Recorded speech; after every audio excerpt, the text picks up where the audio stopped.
Hallelujah. যেভাবে ঈশ্বরের বাক্য পবিত্র বাইবেলে জিরমীয় 17 অধ্যায় 14 পদে লেখা আছে যে, হে সদাপ্রভু, আমাকে সুস্থ করো, তাহাতে আমি সুস্থ হইব। আমাকে পরিত্রাণ করো, তাহাতে আমি পরিত্রাণ পাইব, কেননা তুমি আমার প্রশংসা ভূমি। জীবিত ঈশ্বর এই বাক্যকে এই বোনের জীবনে পরিপূর্ণ করেছেন। যখন এই বোন 1.5 বছর ধরে পেটে ঘায়ের সমস্যার কারণে অসুস্থতায় জীবন কাটাচ্ছিলেন, সেই সময় প্রভু যিশু তার নিজের হাত বাড়িয়ে এই বোনকে স্পর্শ করে নতুন সুস্থ স্বাভাবিক জীবনকে দিয়েছেন। কিভাবে প্রভু যিশু এই বোনকে সুস্থ করেছেন, তো আসুন সেই সাক্ষ্যকে আমরা শুনি। সবাইকে জয় যিশু। আমার নাম জবামনি মুর্মু। আমার বাড়ি নদীপুর, মেমারি জেলা, পূর্ব বর্ধমান। আজকে আমি আমার জীবনের সব থেকে বড় সাক্ষ্যকে দিতে চলেছি। প্রভু যিশু কিভাবে আমাকে 1.5 বছরের পেটে ঘায়ের সমস্যা থেকে সুস্থ করেছেন, সেই সাক্ষ্যকে আজকে আমি দিতে চলেছি। প্রথমে 2024 সালে আমার অল্প অল্প পেটের যন্ত্রণা হতো, পেট জ্বালাপোড়া করতো, খাবার খেলেও পেট জ্বালাপোড়া করতো। এই সমস্যা দিন প্রতিদিন বাড়তেই থাকে। এই সমস্যা যখন হয়, প্রথমে মেমারি হাসপাতালে চিকিৎসা করায়। চিকিৎসক মেডিসিন দেয়, মেডিসিন খেতে থাকি। যখন মেডিসিন খেতাম তখন একটু ভালো থাকতাম, আবার সেই একই সমস্যা হতে থাকে। এই সমস্যা যতদিন যেতে থাকে আমার এই সমস্যা বাড়তেই থাকে। আমার এই সমস্যা প্রচুর বেড়ে যায়। খাবার খেতে পারতাম না, খাবার খেলেই পেট জ্বালাপোড়া করতো, শ্বাস প্রশ্বাস নিতে কষ্ট হতো, সবসময় বুকের মধ্যে কষ্ট হতো, জল খেতেও পারতাম না, সবসময় বিছানায় শুয়ে থাকতাম, বিছানা থেকে উঠতামই না। আমার চিকিৎসা চলতেই থাকে। এই সমস্যা যখন এতটাই বাড়াবাড়ি হয়ে যায়, চিকিৎসক রিপোর্ট করতে বলেন, পেটের ছবি করতে বলেন। আমি রিপোর্ট করাই, রিপোর্টে ধরা পড়ে অ্যাপেন্ডিক্স হয়েছে। ডাক্তার অপারেশনের জন্য পরামর্শ দেয়। আমার অপারেশন করতে প্রচুর ভয় লাগে, চিন্তার মধ্যে ছিলাম। আমরা মেমারি হসপিটালে আর চিকিৎসা করাই না। তারপর আমরা মেমারি নদীপুরে একটা নার্সিংহোমে চিকিৎসা করানোর জন্য যাই। সেখানেও চিকিৎসক পেটের ছবি করতে বলেন, রিপোর্ট করতে বলেন। চিকিৎসকের পরামর্শ অনুযায়ী পেটের ছবি করাই, রিপোর্ট করায়। সেখানে চিকিৎসক বলে পেটে ঘা হয়েছে। এত চিকিৎসার কারণে আমাদের পরিবারে প্রচুর অভাব দেখা দেয়।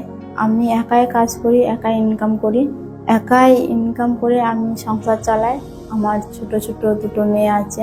আমাকে কষ্ট সহিত মাঠে কাজ করতে হতো, কারণ আমার শরীরে রোগ থাকার সত্ত্বেও আমাকে মাঠে কাজ করতে হতো।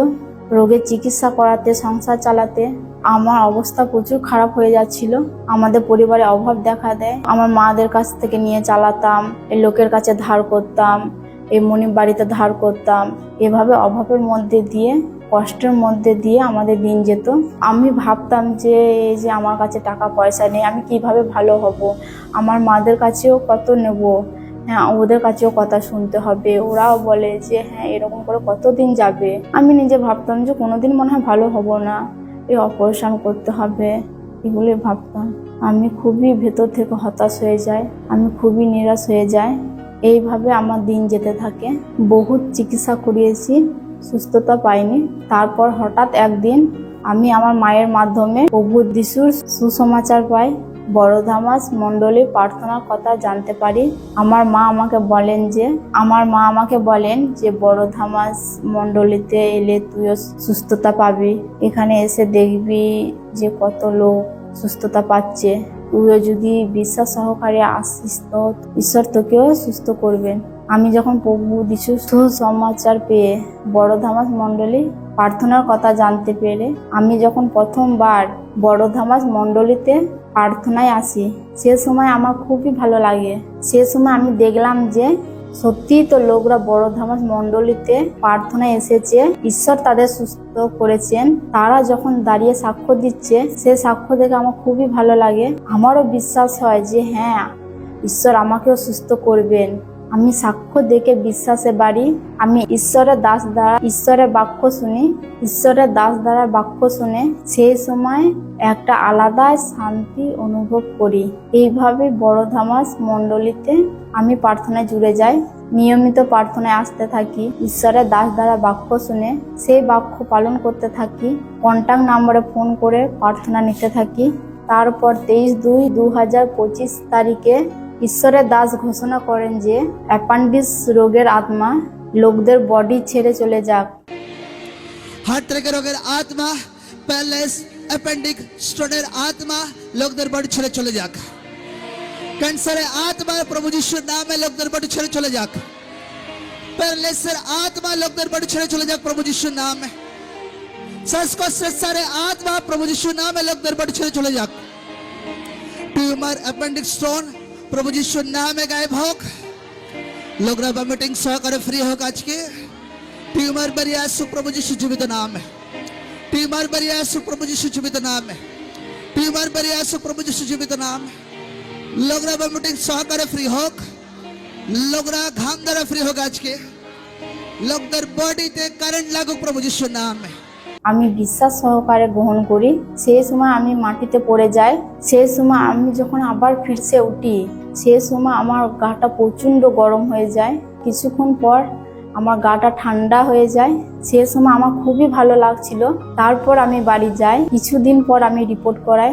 রিপোর্ট পুরো নর্মাল আসে। এখন প্রায় 5 মাস হচ্ছে আমি সম্পূর্ণ সুস্থ আছি। এখন খাবার খেতে পারি। খাবার খেলে পেট জ্বালা পোড়া করে না। শ্বাস প্রশ্বাস নিতে কষ্ট হয় না। এখন আর বুকের মধ্যে কষ্ট হয় না।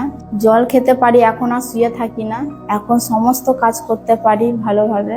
আমি এখন সম্পূর্ণ সুস্থ আছি। এই বড় সুস্থতার জন্য, এই বড় আশীর্বাদের জন্য আমি জীবিত ঈশ্বরকে ধন্যবাদ জানাই। আমি সেই সমস্ত ভাই বোনেদের বলতে চাই, আপনারা যারা বিভিন্ন পেটের সমস্যায় আছেন, পেটের ঘায়ের সমস্যা আছেন, আপনারা বিশ্বাস সহকারে বড়ধামাস মণ্ডলীতে প্রার্থনায় আসুন। কারণ ঈশ্বর সত্যি তার দাসকে ব্যবহার করছেন লোকদের জীবনে সুস্থতার জন্য, লোকদের জীবনে উদ্ধারের জন্য। কারণ আপনারা দেখছেন যে ঈশ্বরের দাসে একটা ঘোষণায় আমার রোগ খতম হয়েছে। আপনারা যখন বিশ্বাস সহকারে বড়ধামাস মণ্ডলীতে প্রার্থনায় আসবেন, যেভাবে ঈশ্বর আমাকে সুস্থ করেছেন, ঈশ্বর আপনাদেরকেও সুস্থ করবেন। এই বড় সাক্ষ্যের জন্য প্রভু যিশু গৌরব হোক, জীবিত ঈশ্বরের মহিমা হোক। সবাইকে জয় যিশু।